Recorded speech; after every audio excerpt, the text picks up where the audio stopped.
How's it going? And welcome to episode 238 of On the Wire, proud member of the Pitcher List Podcast Network. I am Adam Howe, joined per usual by Kevin Hasting. We've got a great show. We're going to do a bit of a news dump as December decided to do that. I know you don't experience this, Kevin, but I'm in the Midwest. I got a snow dump last week, so this kind of fits the theme of the episode as well. How are you doing out there? Doing great, Adam. Thank you so much. Yeah, this is great. We kind of talked about it a couple of weeks ago with the winter meetings. We got the news that it seemed like I felt like we hadn't the last couple of years. Great. And it hasn't let up. We keep getting more and more. This has been nice. Yeah, there's a lot of trickle news, but there's a couple. I mean, the fact that we're about to talk about at least 3, if not 4 trades, is always good too. Not every trade has to be a blockbuster, but there's definitely some names in at least 2 of these that are going to be impacted in our, pretty much every format that we're drafting in. And that's the other thing about drafting around this time of year is when all this news kind of comes in at once, it really starts impacting the way that you decide how you're going to draft or how you're going to, value certain guys in different positions.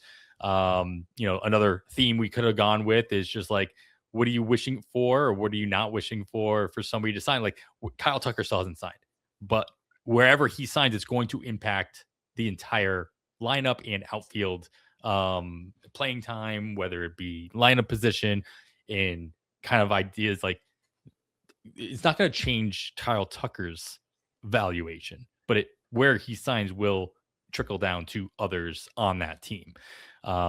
So we're going to talk about we're going to run the gamut in this one because there's a lot. There's a lot of news here. We're going to start off with the trades. Let's get the big one out of the way. There was a 3-team trade that just happened recently. And stop me if you heard this before, but Pittsburgh and Tampa decided to make a trade, and everybody feels that it probably went in one direction or the other. Is Chris Archer finally healthy? Yeah. Is that what's happening? That's the trade right here. This time, Tampa Bay is getting Jacob Melton and Anderson Brito. This is a 3-way trade between Pittsburgh, Tampa Bay, and Houston, by the way. Houston got Mike Burrows. Pittsburgh is getting Brandon Lau, Mason Montgomery, and Jake Mangum.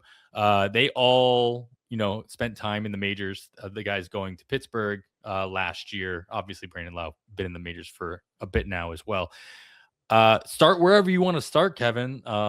As far as like the impact on all these players kind of moving and swapping, jerseys.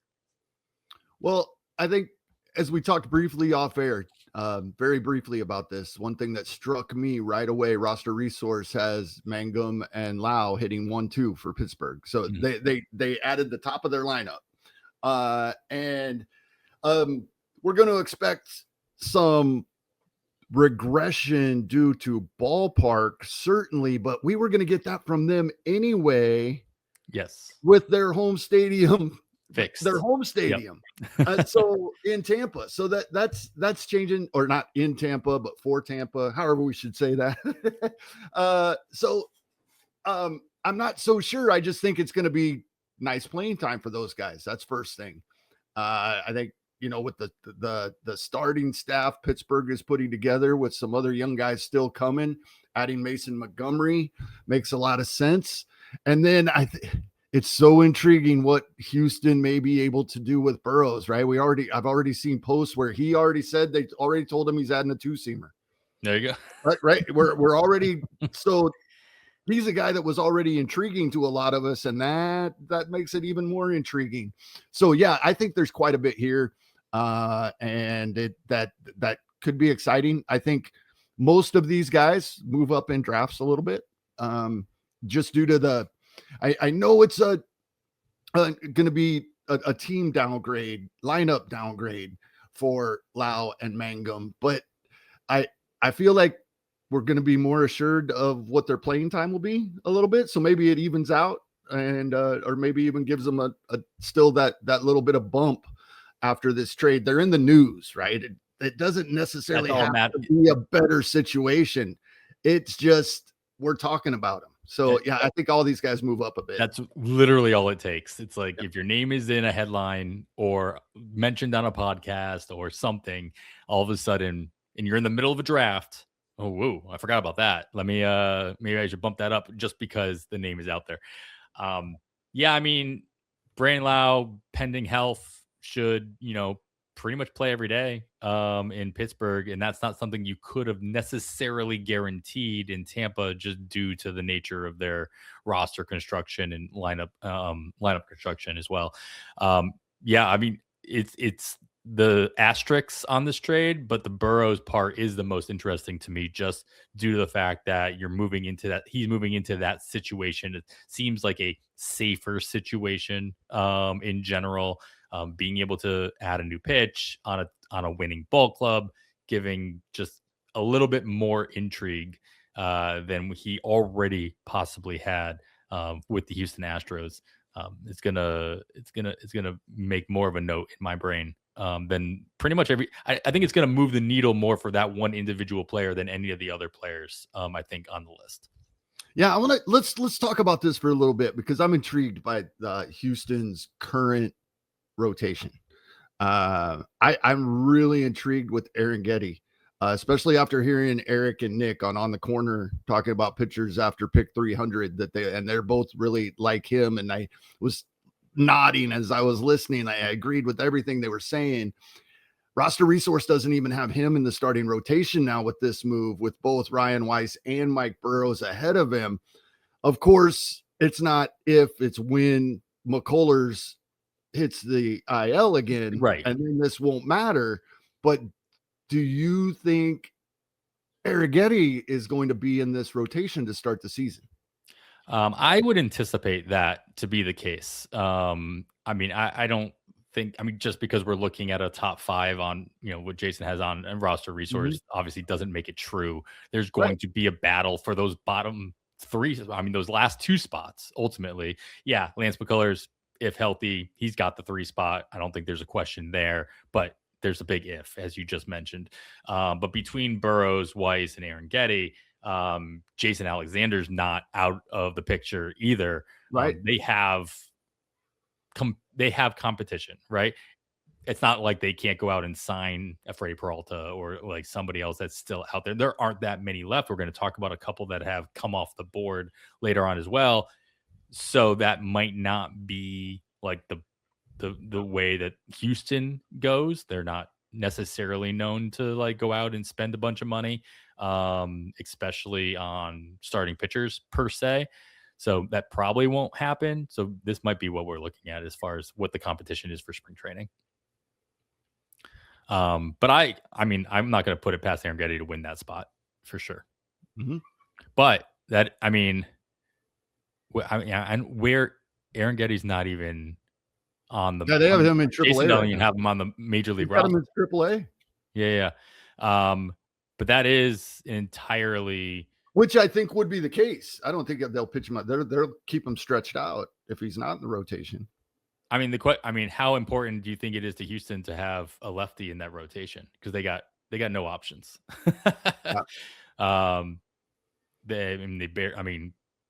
They got 3 guys in the bullpen, and none of them are going to be stretched out to be starters. So maybe that's not a concern. We'll put it this way.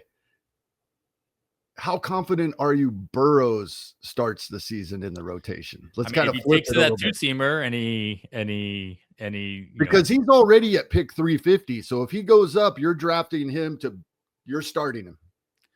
He'll fit really well into a future episode where we do ask, like, right? If we, like, where do you draft him? What kind of format do you draft him at 350? Because at 350, you can draft him anywhere, right? You can draft him pretty much in a 12-team. But he's going to go up. So now he's going to be in that redraft final couple rounds conversation. Right. Yeah. Yeah, not sure. Well, let's get to the other big trade here as well, also involving Tampa Bay. They were not done. Actually, I think this one happened first. Tampa Bay got a whole slew of prospects from Baltimore. Slater DeBron, Caden Bodine, Michael Foret, Austin Overn, and a competitive balance round A pick. all for Shane Baz. Good. I mean, everybody and their cousin has been talking about Baltimore is going to go out and get a starter, whether they're going to sign somebody, whether they were going to trade for somebody else. I think the majority might have thought they would have traded from higher level prospects, in like, even major league players. But they don't. Instead, they go out and get Shane Baz. Good move. Do you think this is a move that Baltimore is going to kind of be applauded for, in the fact that, I mean, obviously Shane Baz has had his health troubles and he's had his troubles in general, but seems to be healthy now, and obviously Baltimore thinks as much. What are your thoughts? Yeah, and Shane Baz, we saw good things in spurts in 2020, 2025. So he was somebody that, yeah, I don't know that we were hearing a ton about him, but he's one of those guys that you kept hearing his name every little bit this offseason when talking about people that could take another step forward in 2026. Spurts we saw coming back from injuries and such. So I do like this for Baltimore. And he's going recently just right around pick 200, and he'd been climbing over the past few weeks. Not a ton, but a nice steady creeping up from about pick 225 to pick 200. That's a round and a half to 2 rounds, depending on 12 or 15 team league, right? So he'd already crept up a little bit. I think this will solidify him into definitely inside that top 200, probably moves up another round or two. But depending on how you feel Trevor Rogers is going to perform after his amazing 2025 going forward, with Bradish coming back, and we did see him healthy and looking good at the end of last year. All of a sudden, this Baltimore rotation's looking pretty solid. Yeah, guys that we all kind of all associate with injuries in some capacity. But Shane Baz, 166 innings last year. Let's not forget that. 31 starts throughout the course of the season. Just by looking at that number alone, sounds like a pretty consistent guy. Like going throughout the whole rest of the season. Somebody that's going to be with Baltimore for the next couple of years.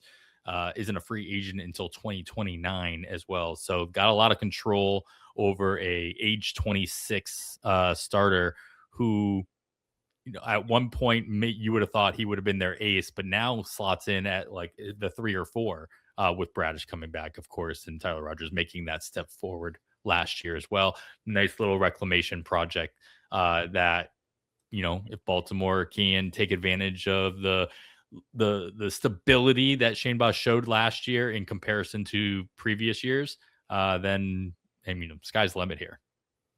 Yeah, and then Cade Povich still coming as well. Brandon Young, we saw a bit last year. Yeah, and they still they have a little bit of depth as well. Yep. All right, another trade. Your Kansas City Royals make a small little trade here, getting Isaac Collins into their infield. They send Milwaukee Nick Mears. Overall expectation for Collins in the Kansas City lineup?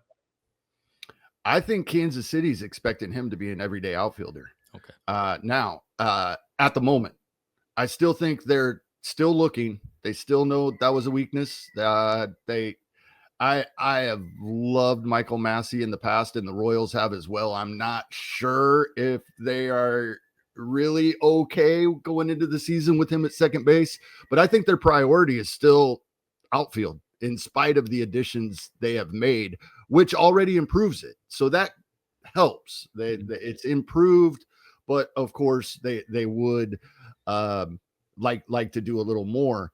But Collins does anything close to what he did as a rookie, putting up over 2.5 WAR in just 130 games, then Kansas City may have struck gold here.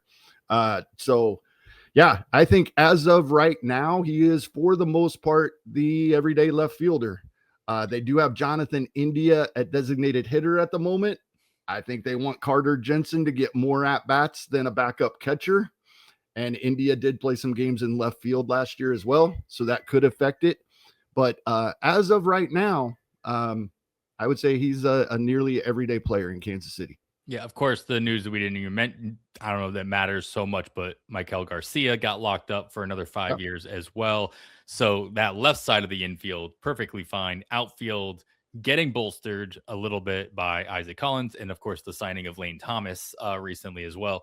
So couple of names to add in there. We talked about Jacques Caglione being, your expected right fielder pretty much every day. Salvi's not going to play every day at catcher, but he's still going to play every day. So he's going to take those DH spots that you mentioned. Is India that kind of has he turned into that kind of a player where they were pretty much moving him everywhere, right? Rookie of the year at second base in Cincinnati, move over to Kansas City, kind of playing all over the place, second base, outfield, what have you, and now expected to be DH only, or like, what do you expect out of India? Well, he didn't do in 2025 what the Royals traded for him to do, right? Which has been his calling card throughout his entire career: get on base. So I think they're going to give him another run here. I do think they think he was playing through being a little banged up, nothing serious, but he was just banged up quite a bit and playing through it. But as this was their plan going into last season as well, was he was going to be the designated hitter. They started moving Michael Garcia around a little bit early in the year. And then Michael Massey was injured quite a bit again and underperformed when he was healthy. India ended up playing quite a bit of second base. And that may be what happens right out the gate this season. India could be second base if Massey is still struggling. And then the Royals are looking, then they have that opening at DH. We get Carter Jensen, more days behind the plate, DH days when he's not catching. In fact, as much as I like Michael Massey and I hope he gets things figured out, I kind of think that's probably what ends up happening. Right. All right. Well, there's your Royals. We got another. Well, I'm calling it a three-way trade. It wasn't a three-way trade. It was really two trades that just kind of happened back to back. Kansas City still involved here, getting Matt Strahm from Philadelphia. Then Philadelphia goes and grabs Kyle Backus to kind of replace him in the bullpen, ultimately from Arizona, trading Avery Awusa-Asiedo over to Arizona as well. What is Matt Strahm's role with your Royals? Late inning reliever, but not the ninth inning. Similar to what we've seen throughout most of his career. It's going to be him and Lucas Erceg as the righty and lefty, depending on the matchups. They'll be the seventh and eighth inning guys, and then they will leave the ninth for Estevez. Matt Strahm has just always seemed like the guy that really wanted to find a place where he would get stretched out and let him start. And then every time it looks like that's going to happen, it fails miserably. And he goes back into either a long relief role or a late inning guy, and is phenomenal, most of the time. And so, yeah, I'm just wondering if Kansas City's going to try it again. I don't think so. He is by far right now the best strikeout guy in that bullpen. So that was why they went and got him. Mm-hmm. Philadelphia go ahead and get Kyle Backus, just depth in the bullpen, just kind of backfilling Matt Strahm being traded away as well. What did I couldn't find it. What did Kansas City give up for Matt Strahm? For Strahm, Jonathan Bolin. Oh, okay. No, I didn't even see the other half of that. I just saw Strahm come through. All right. Well, Philadelphia wasn't. Hopefully a change of atmosphere. He was drafted that year with Brady Singer and Daniel Lynch when all those guys were drafted. Good luck to him. That change of scenery gets him going as well. Well, Philadelphia wasn't done with those two trades. Previously to those two trades, they had made two signings. They signed Brad Keller to a 2-year deal and Adolis Garcia to a 1-year deal. And Kevin, I want to get all of your thoughts on those. But first, we're going to take a quick break. All right, Kevin, we got two signings by the Philadelphia Phillies. First, Brad Keller signed a 2-year, and we're going to hear this a lot throughout the episode, a 2-year, $22 million deal for a pitcher. Not the last one we'll mention, Start there. What's I mean, he's got a slot into that rotation at some point. Is this a good spot for Brad Keller? I think it's a great spot, but I don't think he's going into the rotation. He was amazing as a reliever last season, and I think that's why Philadelphia brought him in. Like you said, just slide him where Matt Strahm was. Sure. Not quite the strikeout guy as Matt Strahm, but they have Duran and Alvarado. Orion Kerkering. I think Brad Keller just slides right in there with those guys, and Roster Resource actually has Keller in the 7th with Kerkering earlier in the games. I don't think that will be the case every game, but maybe sometimes. Absolutely. Yeah, I think Keller's one of the, 3 or 4 late inning guys in this bullpen now. Yeah, I can see. Yeah, I misspoke there, obviously not going into rotation, but as somebody you can see pitching, multiple days in a row and like eating up innings, on multiple occasions for the Phillies. The Phillies bullpen has always been something that's like, the joke is like, this is where closers go to die, right? It's like, no matter how good you are, once you go to Philly, become their closer, something happens.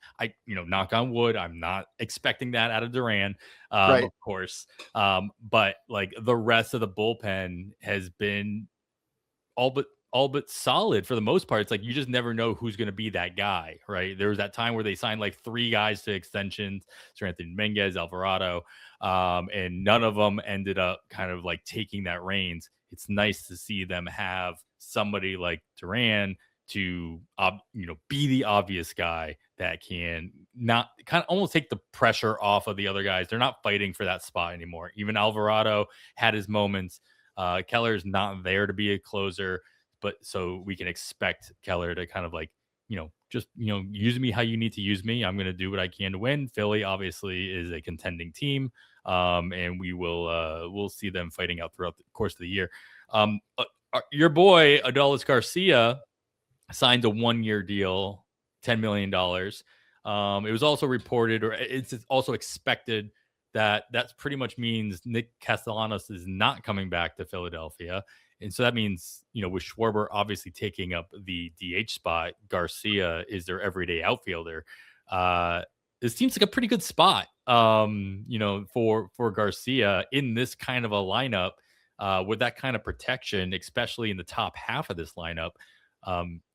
I don't know. I couldn't have thought of a better place beyond, the obvious Colorado type of options. Other than as a Royals fan, I was hoping we're looking for an outfielder, right? Yeah. And, but I couldn't agree more. I love this spot. And it's somebody that has always been probably a little higher on Garcia than many others. Yeah, I'm definitely in.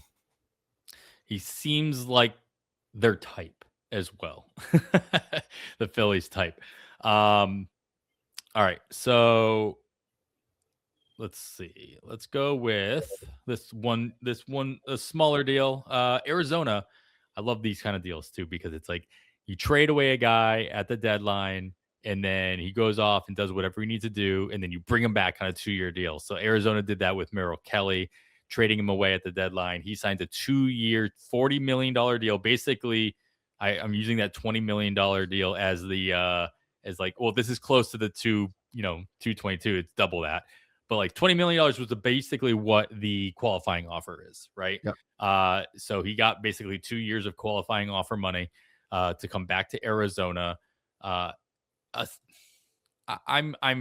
torn on this, because if you're chasing wins, how much are you believing in Arizona? Everybody was pretty happy to see him get out of Arizona at the deadline to go to a team that you thought you'd have more win opportunities in Texas. Is this like a kind of a sign that's like Arizona is either desperate to fill that rotation, or that they are still trying to, compete in the NL West, and there's going to be more wins that I'm I'm fearful of? Well, it depends. Like, we keep hearing about Ketel Marte being on the trade block, right? That would be a big indicator. The rumors about like Bregman being of interest coming in. Yeah, exactly. If they do that, Are they moving Jordan Lawler? So because I think one thing that we've kind of even overlooked, and we've talked about Geraldo Perdomo when we drafted him a couple of months ago. Sure. We've talked about him quite a bit, but I think what we're kind of forgetting is we kept wondering what Arizona was doing. Yeah. They knew what they were doing all along. They had Perdomo right there, right? Sure. So I think we kind of overlooked that a little bit, but is Lawler on the move if they're considering bringing in Bregman?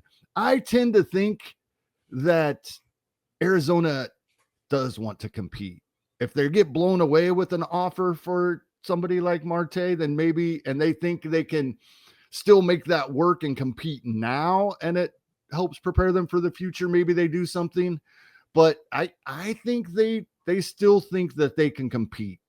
They're not spending, a ton of money, but bringing in guys like Soroka as well that could do something. So yeah, I tend to think that Arizona they're not gonna go out there and get Kyle Tucker, but maybe Bregman, and I think they're trying to compete. Merrill Kelly, Arizona Diamondbacks opening day starter? Question mark. I Yes, I understand they have some young guys that are coming yeah, up. yeah. Oh, he is of who's on the roster right now. Yeah. I'm thinking of who's left. Probably. Yeah. Yeah. Obviously, Eduardo Rodriguez has the contract and what have you, but he's not the face of that organization. Merrill Kelly very well might be, even though they traded him away. That would be. I find that narrative hilarious as well. It's like, I'm going to trade you away, but you're still going to end up being our opening day starter next year. Jordan Lawler very well. If you sign somebody like Bregman and you trade away Marte, Lawler doesn't have to be on the move. They can just force him to play second base, right? Or they can, he's already moved positions once or moved around. He has a couple of reps at second base throughout his, career as well. So a lot of moving parts. None of those rumors made sense to me, especially being on the other side of it as a Red Sox fan. The Red Sox Boston was like front and center in the rumors of Ketel Marte conversations. It still doesn't make any sense. That contract is so nice for him at his age, what he brings to the table. I don't expect anybody to kind of blow Arizona away to make that actually happen. Remember how excited so many people were this time last year about Pavin Smith getting everyday at bats. They have him in there again at the same time of year again. What happens? What do they do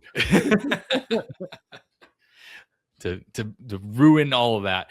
All right. Well, that was Arizona. Let's go. We'll stick with the single signings here because it's another one of your boys. Minnesota signs Josh Bell to a 1-year deal, presumably to play a majority of first base, probably throw in some DH in there as well. You got to I expect him to get more playing time with Minnesota than he did with Washington. What says you?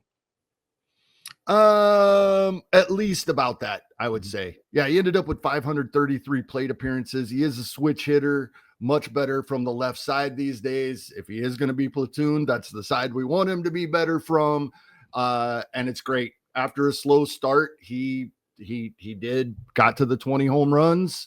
Little lower in batting average than would typically. I always said 240, 250 is what he's going to give us. He only gave us 237, but Josh Bell, I think, is going to be at least strong side platoon and probably at least a little more than that in Minnesota. And right now projected to be hitting in the 3 spot. Even if Minnesota's bad again, I will take that all day long where Josh Bell's being drafted, especially in a draft and hold. All right. A lot of signings here in San Diego. I'll run through them. We can go in any order you want. The big one, of course, Michael King returns to their rotation with a potentially 3-year deal, $75 million. He does have an opt out after every single season in that deal. They also make a minor league deal with Tristan McKenzie coming over as an option for depth here. And that's good because there was a report that Yu Darvish is not certain he will ever actually pitch again after having his additional surgery. They also signed Sung Moon Song as well. I didn't see what the length on that contract was or what expected position he might be playing. But overall, Michael King, 3 years, 75 million on the surface seems really good. It is backloaded, so it's a, I don't know, I guess a player friendly deal because they are player out opt outs. So if he does struggle to stay healthy, he can very easily just be like, "Yep, I'm good." And if he, does everything he expects himself to do in the first year, sure, he didn't make a ton of money on that first part of that first year of the contract, but more money could be coming than just the $60 million that's left. I mean, it's one of those things where it's like Michael King was going to sign if it was like we talked about this with Kershaw before. It's like if he wasn't going to sign with San Diego, if San Diego wasn't going to bring him back, were you going to be less trustworthy of where he went? Are you happier that he ended up going back to San Diego and thus trust a little bit more? Yeah, at least slightly. Maybe Yeah. not a lot, but slightly. Yeah, it just comforting. And maybe it shouldn't be, but yeah, it definitely is for me. Yeah, I'm anxious to see what Michael King can do this season. Had him in many leagues last season. And then the injuries, of course. But yeah, I would say yes. I am probably happier with him going back to San Diego than I would have been if he'd still been out there for a few more weeks, for sure. And then the other interest, I mean, Tristan McKenzie is nice to, as depth, and we'll see if he can kind of bounce back and they can do anything with him. But Sung Moon Song, at least Jason's got him here as a strong side of platoon at second base. Yeah. Jake Cronenworth over to first base full time.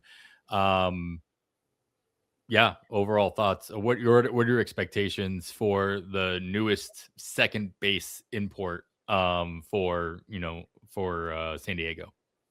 Yeah, he's very intriguing. We know he's not going to do exactly what he did in the KBO. We know that.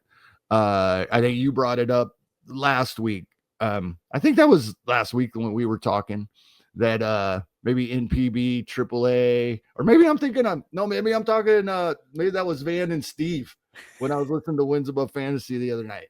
And then KBO more another level, right? Yeah, sure. But so even if you said at high A or double A, we had a guy with slugging 530 with a 315 batting average that went 25-25, we'd be interested. You still be, yeah, sure. We would be interested. So yes, I expect probably the power to regress a little more than the speed. But if this is a 10-20 guy that hits 270 at second base, well, that's appealing right now. Yeah, I think what's interesting here is just the way that they're kind of building this infield. As I mentioned, Roster Resource has him at second base on the strong side of platoon. He's not platooning though with another second baseman per se. At least they're expecting Luis Campusano to take the right-handed at bats here. I would assume that just gives Campusano more opportunities for playing time than what you would see in a true short side platoon, right? Jake Cronenworth probably moving over to second base to fill that spot at any point because I think they're probably done moving Xander Bogaerts back over there, or they're not going to do that again. So yeah, I mean, I've always been interested in Luis Campusano as a catcher, eligible player. So just knowing that he could have those extra at bats between the every third day catcher, every fourth day catcher, and filling in at first base. A little bit more than a short side of platoon is a little bit more intriguing. And this is what I was talking about. Like these signings don't always affect the individual player. There's always Yeah, going to be exactly. other impacts here. All right. Well, San Diego was busy. Yeah. How worried are you to read anything about you, Darvish? Worried about not like is he like does that kind of news or speculation just take him off of your board? Is there a situation Yeah, and still drafting him it's kind of where I was at already. anyway? Sure. Unfortunately, yeah, after last season, a couple of times we thought he was about to come back, and then they got pushed back, and we didn't hear anything. Yeah, it's unfortunate, but yeah, I hadn't been considering you, Darvish, this season. He just kind of rides it out and keeps making his $18 million a year and through 2028. And he may never pitch again, but I think it'll probably take a buyout to get him off of the roster. Yep. Anthony Rendon style. All right. Let's go over to Cleveland. Makes a couple of smaller moves in their bullpen. Sean Armstrong, 1 year, $5.5 million deal. They also trade for Justin Brill from Toronto.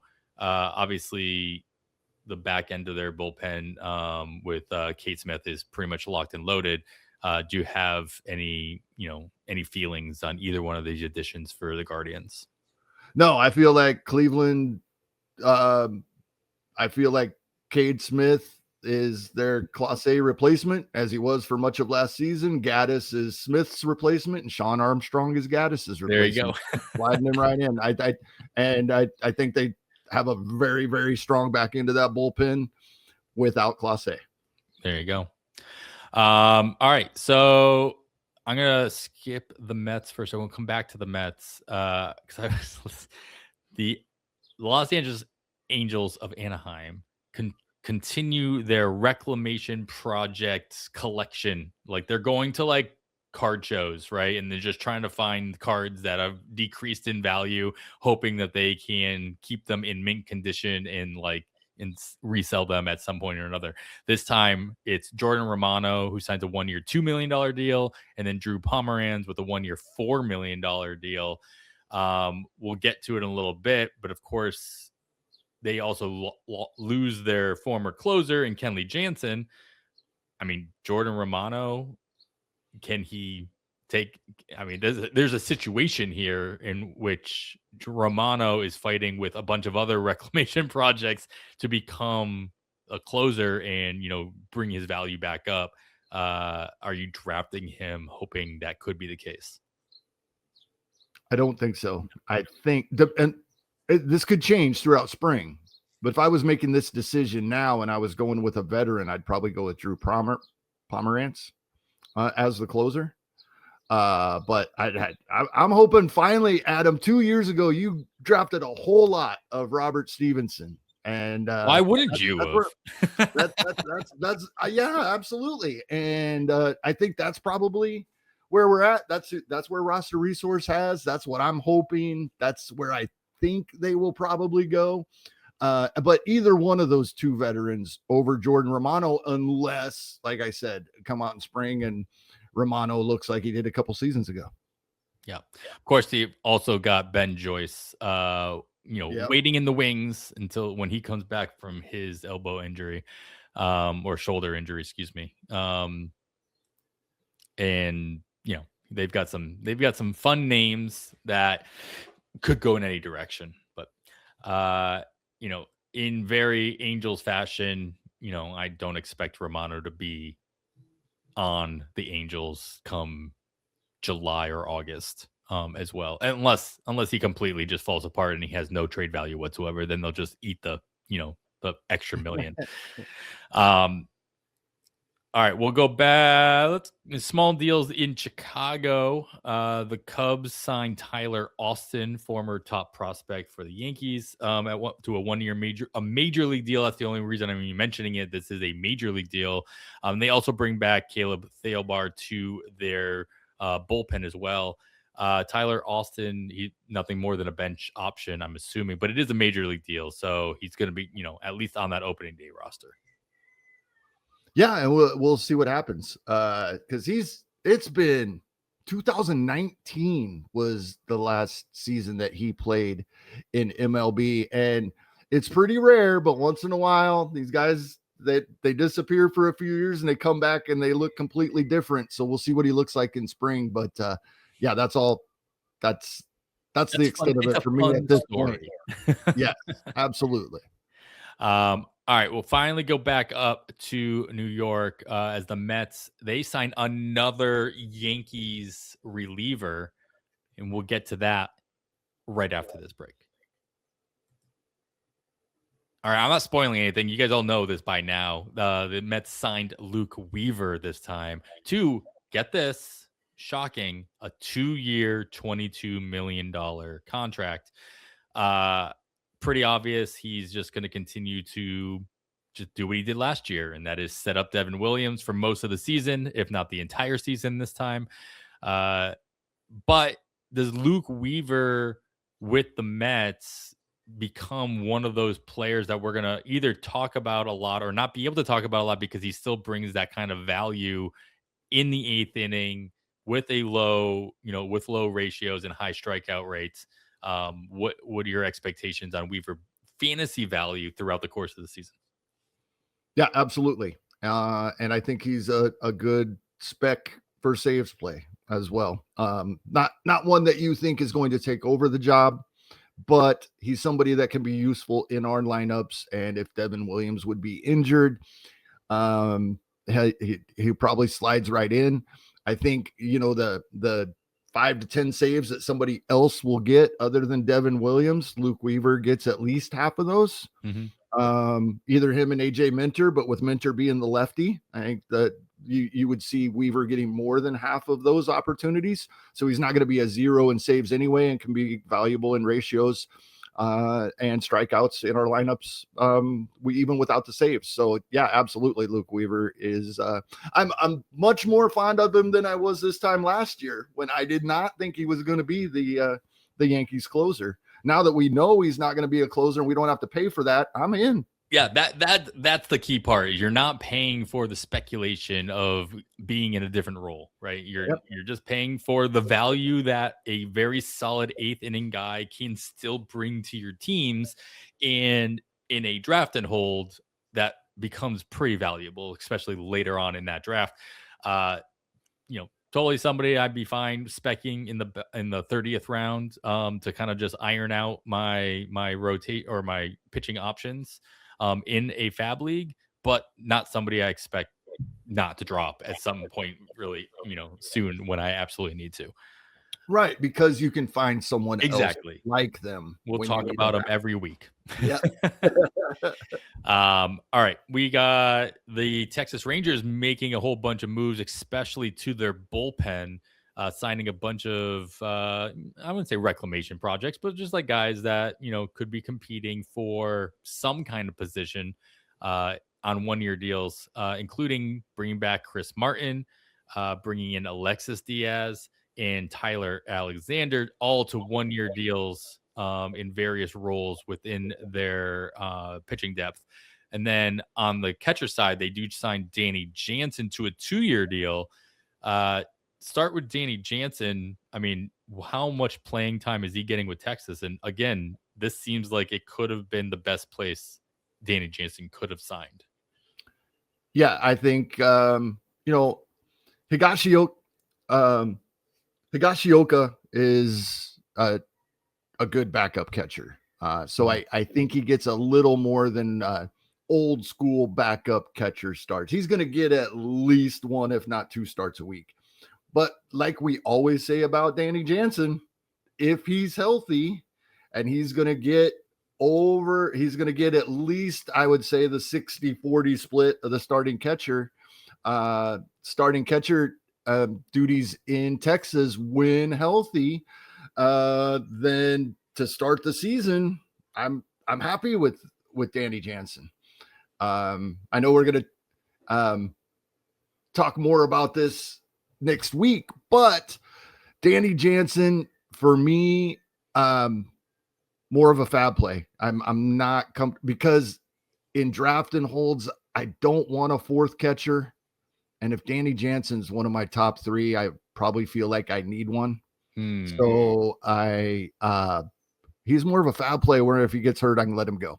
Danny Jansen just seems like it just seems like somebody who has played a lot more than he has. As I go look at his player page, I realize he's never had more than back in 2019 at 384 plate appearances. Yeah, but since barely then, more than what you were going to say. Yeah. 328 in 2024 between the two teams he played for, 337 last year. That was his highest since that 2019 season. It just seems like he should have hit 400 at least once in a season, but due to various roles that he's played or different different situations he's been in, especially moving teams between spending. Actually, Dan Jansen will always. My memory of Dan Jansen is always going to be that player who played for both teams on a split double. He got traded from Toronto to Boston, but they had that split game where he was the catcher of record when the game ended, and then he was at bat when the game started back up. Or maybe it was the vice versa. Maybe it was the other way around. But either way, that's amazing. Here's the thing about Danny Jansen, though. And I think this is a good point. He had 337 plate appearances last season, and he hit 14 home runs.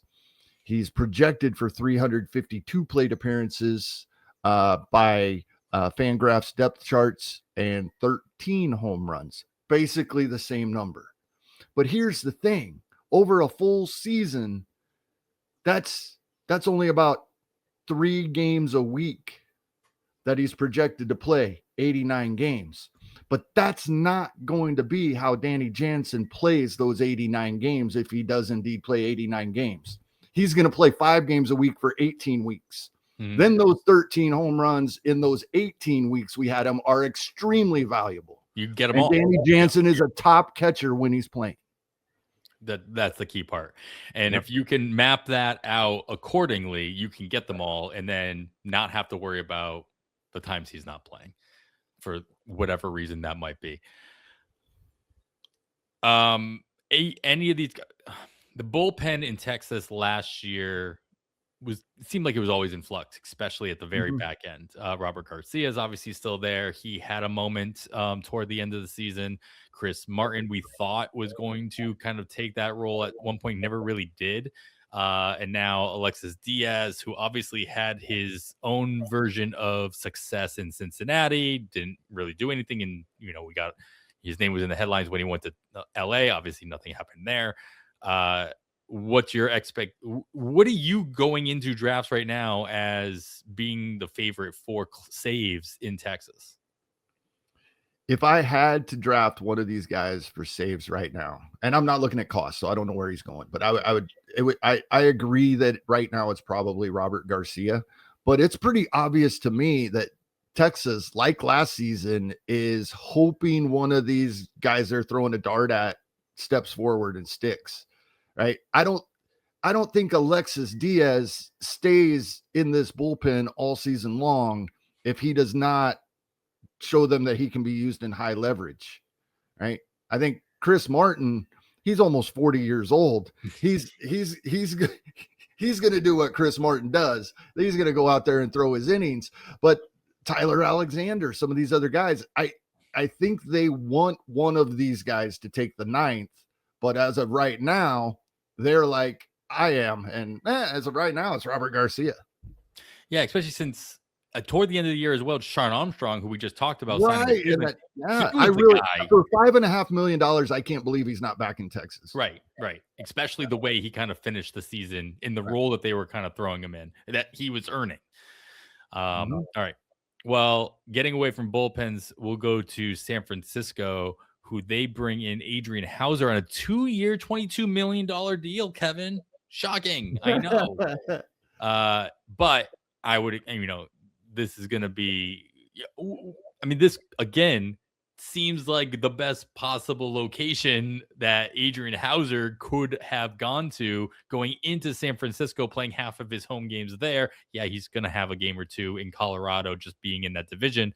But being not a, high strikeout guy who's going to need some help from his ballpark to bring down those ratios even more so.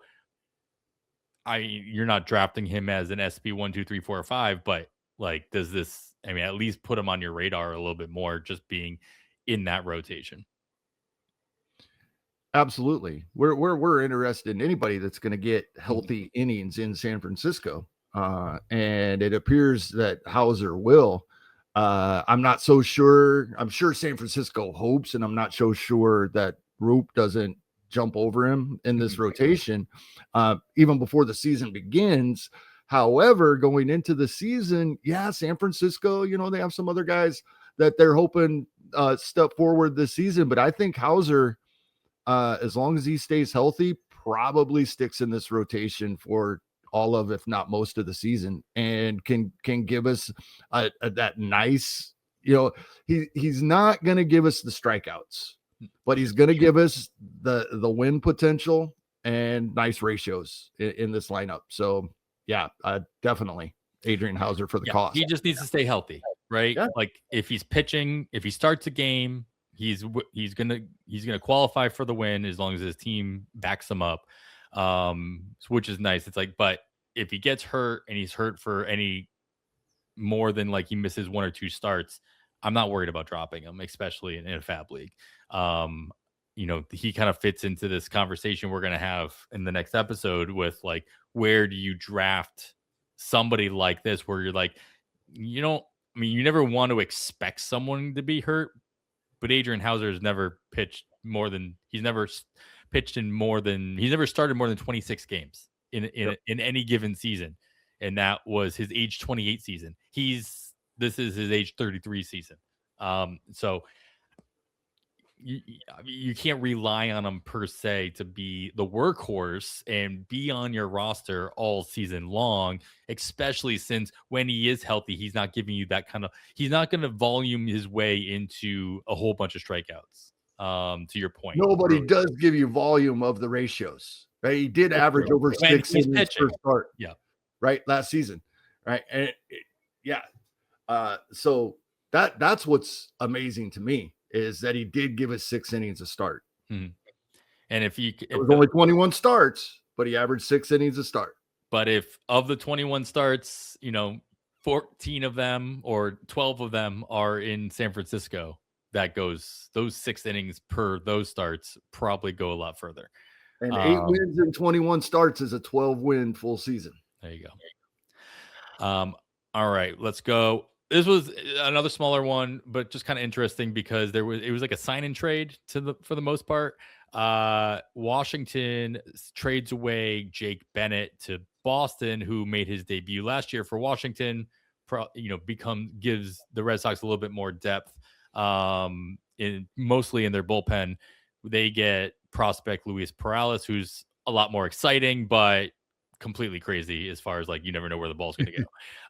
And so it's the exact move that Washington and Boston should probably be making, right? Mm-hmm. But then they signed Foster Griffin for a 1-year major league deal, $5.5 million, to come over and pretty much fill that spot for Jake Bennett. It seems like a lottery ticket, 1-year deal. Let's see what Griffin can do. If he does anything that Bennett did, we could probably get something for him at the deadline as well. Are you looking at Griffin to be are you taking the same gamble on somebody like Foster Griffin in your fantasy leagues? Maybe I probably should say yes, at least in certain situations. I should at least be open to that. I guess I am. The Royals drafted Griffin 12 years ago. And they stuck with him for a long time, and we never saw him at the major league level. So yeah, that's all. That's the only thing that's stopping me from saying, yeah, absolutely. Yeah, I know he's coming back from NPB, but we talked about this last week.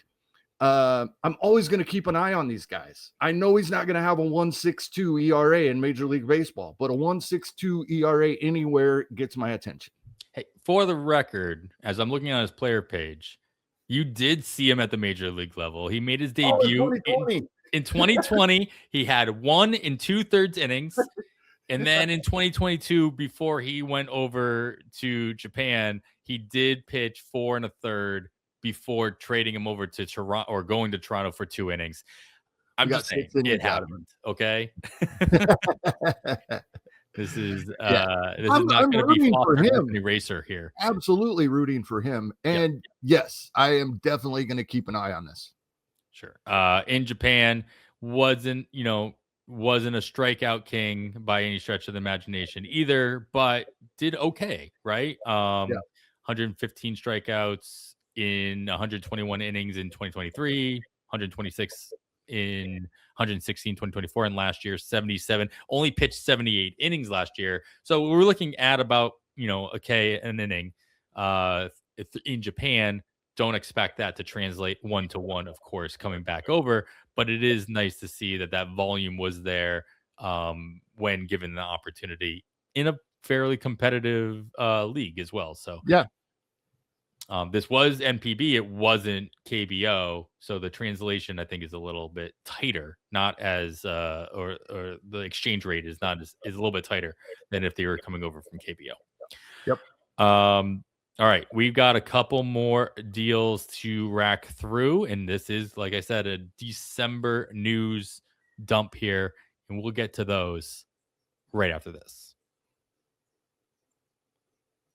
All right. This was a fun one because we talked about San Diego signing a new second baseman from overseas in Sung Sung. Obviously, they had another one in a shortstop, Ha-Seong Kim. He kind of bounced around a little bit last year, finding some time in Atlanta. Atlanta decides, hey, you're worth bringing back because, hey, lo and behold, we don't have a shortstop. And so Ha-Seong Kim signed a 1-year deal, $20 million to stay in Atlanta. And supposedly he had a longer deal on the table as well. Was it? I was listening. 448, I heard. Yeah. In West Sacramento, I believe. Yep. So he decided to go with the 1-year deal, obviously more money with an opportunity to bring his stock up. And if he totally could be the type of player that just ends up signing 1-year deals for the rest of his career. And that's perfectly fine, especially if it's $20 million a year. Obviously he needs to stay healthy and he needs to put up at least league average defense, speed, all the stuff that he's kind of been known for. But we talked about this. Dubon was going to be the shortstop in Atlanta after the trade that they made earlier on in the season. Obviously Kim slots in, especially at $20 million as a starting shortstop. Do you expect him to kind of put up what we were kind of hoping he would do as he came back from injury in Tampa Bay? Yes. I don't think we ever see 38 stolen bases again. I think we do see the 22 stolen bases again. I don't know that we ever see 20 home runs out of him, but I think we'll get close again and get up there to the high teens like he did back in 2023, and especially more time away from the injury. The big hope is that the batting average bounces back. It's over 600 plate appearances, over 650 plate appearances over the past 2 seasons, hitting right around 233. So we do need to see that batting average bounce back a little bit. And that wasn't a huge drop from 250, 260 where he was, but that's a huge inflection point there for us in our leagues. That range there can make a huge difference to our teams, which side of that 240, 245 you're on.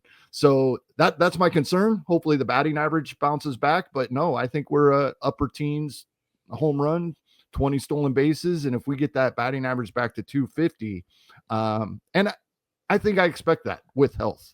So, yeah, and I love the Atlanta lineup. I don't think is ever going to be even close to what we saw 3 seasons ago, like we've been hoping for the past 2 seasons. But I do think we see some improvement out of the lineup as a whole with health as well. So, yeah, love the spot. Man, I hate looking at this lineup and seeing Michael Harris still in the 8 spot. Like, what else you got to do, dude? But that middle infield for Atlanta is not the epitome of health either. So, Right. like, don't shy away from Vidal, like taking a spec on Vidal Brujan and Mauricio Dubon, because they're going to find ways to get them in the lineup, if nothing else, to keep Ozzy Albies and Ha-Seong Kim, maybe give them a breather here or there so they do stay healthier longer throughout the course of the season, and or if any one of them kind of goes back on that, they've got some pretty obvious fill-ins in that middle infield on their bench. Yeah, Dubon still has second, third, short outfield eligibility, and he'll probably play all of those for Atlanta. Almost a full-time player, giving all of these guys breaks. Getting him around pick 500 in a draft and hold is a gift. Yeah. All right, we got, let's see, Atlanta. St. Louis made a signing, which is rare. I think this is funny just because they made the only other really move that I noticed that they made was the trade with my Red Sox, sending Sonny Gray over for some prospects and what have you. And now they sign who Sonny Gray was basically replacing in Dustin May.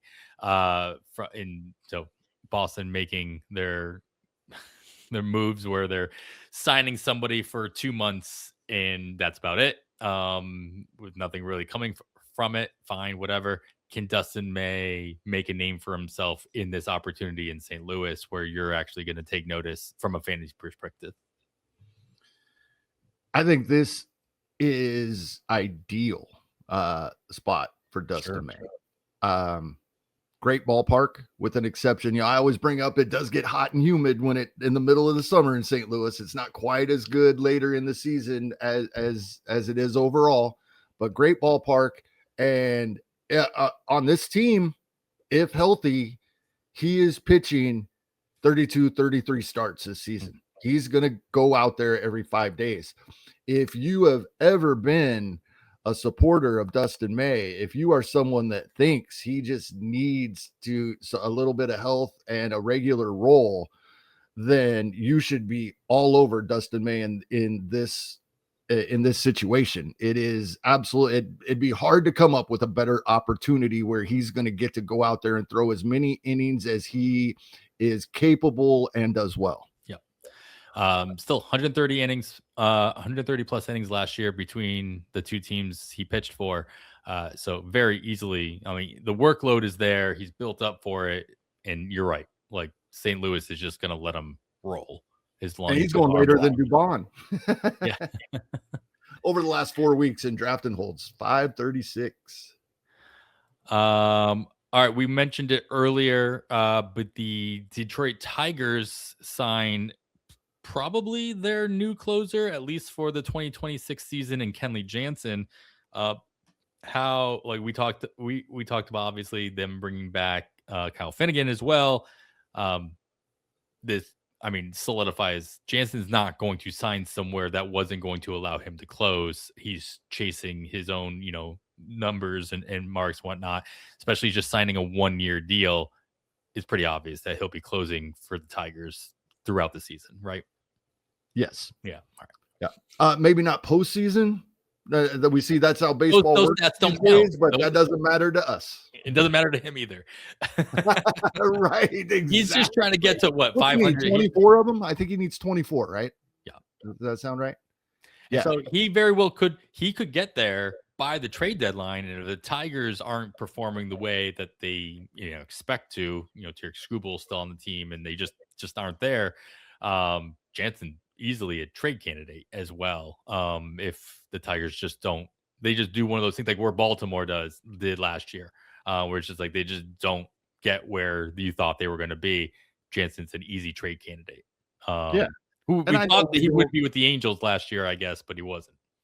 And I know this is horrible analysis, looking at ERA to make a decision, but Jansen had a lower ERA than either Vest or Finnegan. There you go. I mean, and more saves, less innings, more saves, lower ERA, few less innings. Just looking at surface results, why wouldn't Kenley Jansen be the closer? We'll end here in New York with a couple of smaller deals. The smaller of the two. New York Yankees bring back Amed Rosario. This is their biggest move of the offseason, I think. If you don't count losing players as a moves. 1 year, $2.5 million deal, nothing more than a bench piece depth for their infield. I'm assuming does it do is this just like Anthony Volpe insurance policy? They just liked Rosario. Do you expect anything more than what the $2.5 million price tag would allude to? No, I think this is utility bat versus lefties. Yeah. And we may talk about him throughout the season when there's a heavy lefty lineup coming up for their opponents.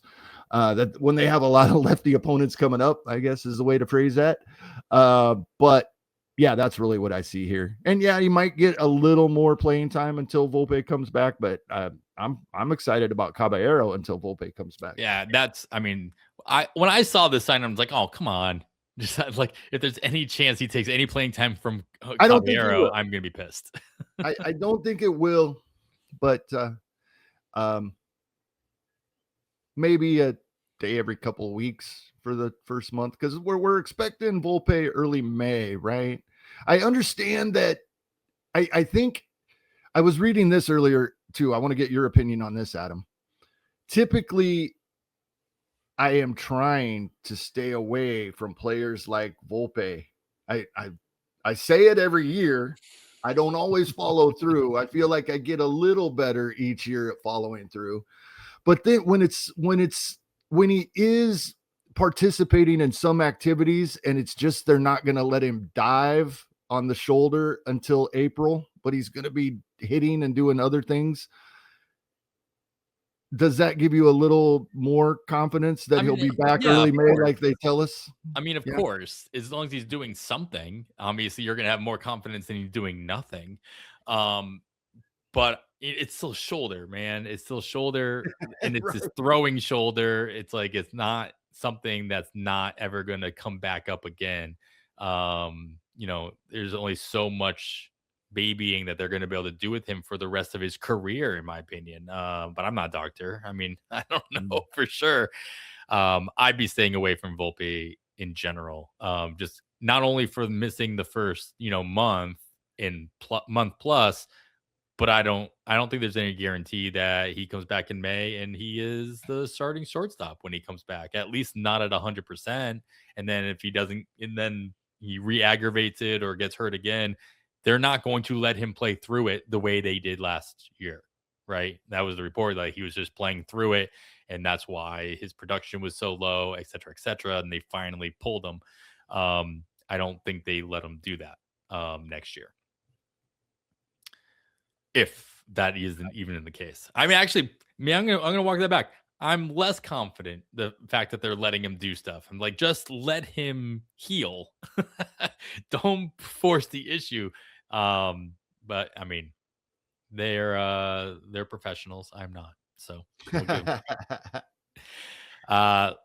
in New York, the last thing here, the Mets, they found their Pete Alonso replacement at first base in the form of Jorge Polanco, signing him to a 2-year, $40 million deal. Again, qualified offer money here at $20 million a year. To play pretty much, I'm expecting him to play pretty much every day at first base for the New York Mets.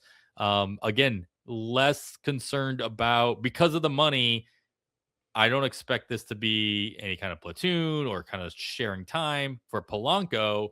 But what does this do for the other corner options that the Mets have? I agree with roster resource. I think we see them all, and I think Polanco is going to be DH many days.